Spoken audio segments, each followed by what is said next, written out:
Hello, my name is Marshall Thomas, and I'd like to explain myself in a brief speech.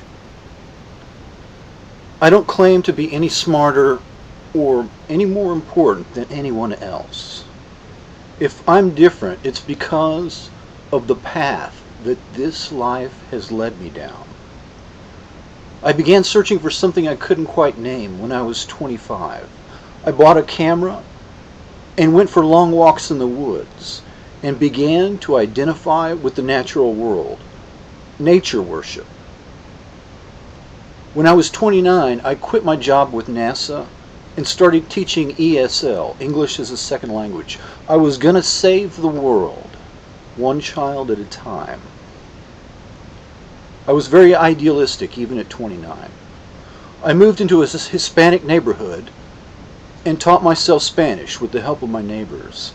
When I turned 33, I got sick while traveling in Central America on spring break.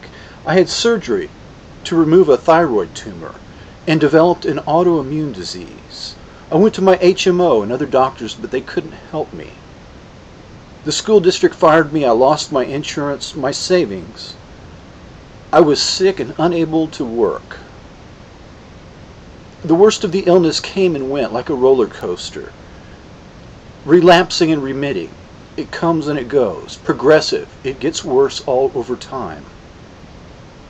After 18 months, I felt like I was going to die, but I didn't want to die in the big city. So I moved out into the country and lived on 10 acres that belonged to a friend. It was a shack in the woods with no running water, but I had escaped the big city. A friend of mine later said that I had gone off alone, like a dog, to die, which kind of summed it up well. I felt that I had had a lot to give to the world, and I wanted to join the team for the big win. I wanted to be part of this society, but I felt like that they had, in essence, written me off. For lack of a better term, I felt like they had flushed me. My health was broken, my body, that I had taken for granted so many years, had betrayed me. The muscles of my neck and my back contracted so badly I couldn't sleep for nearly 6 months. I would pass out for 2 or 3 hours, but never really rested or dreamed. I don't really know how to describe the years of torment. Robbed of my physical body, and gradually my mind, my very sanity, was on the line. For months, I sat in a chair in the dark silence. Light and sound caused me physical pain.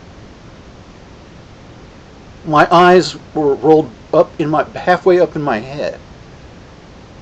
My time sense broke down, and 4 hours seemed to go by like 15 minutes. When I held a glass in my hand, it would either slip out of my hand and crash to the floor, or I would break it in my hand accidentally. I couldn't coordinate my grip strength. I thought I was going to wind up in a nursing home. These last few years have been hard on a lot of people. They've lost their jobs, lost their homes, their families. I'm sure many people have lost their very lives. I know exactly how they feel because I've been through much the same thing for the last 16 years. I've gotten a PhD in human suffering. Out of desperation, I went back to the doctor and got lucky and found someone who could help me. And after a few years, I recovered, at least well enough to walk 100 yards or more without stopping to rest. I decided to go back to school. I was going to save 1 million lives.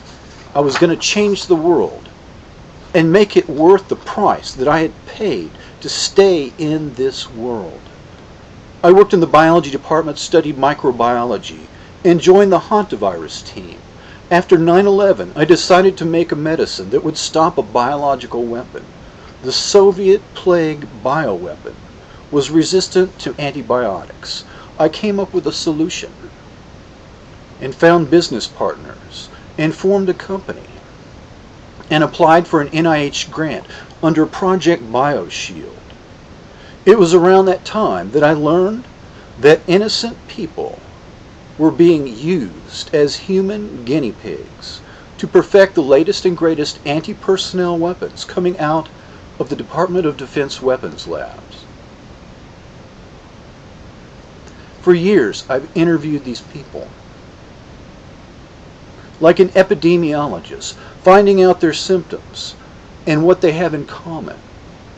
If I seem rather unemotional about this, I'm sorry.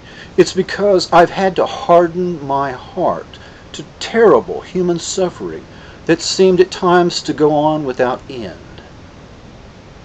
My own government is waging an undeclared war on my own people. I believe in people. I believe in their basic goodness. Yet evil exists. It exists and it works its will in this world. I believe in my country and its ability to be a force for good in the world. Abraham Lincoln called the United States the last best hope of the human race. And if the human race ever needed hope, it needs it now, for now is perhaps the hour of its greatest trial. I guess I may have been chosen, not because of superiority, but because of this path that I have walked down, this path that life has led me down. I've been a curious mixture of a 20-year-old young pleasure seeker, an atheist, an idealist, a naturalist, a scientist, a failure, and a fool. But I've been blessed with gifts, gifts that I have paid for. Sitting Bull was a shaman of the Sioux people. He prayed, fasted, and made sacrifices of his own flesh and blood. He was given visions of the outcomes of battles and visions of his own ultimate fate. He paid for them. Nothing in this life is free. The demands of this moment are many, and many shall be called. The prize is potentially a new age of peace and freedom.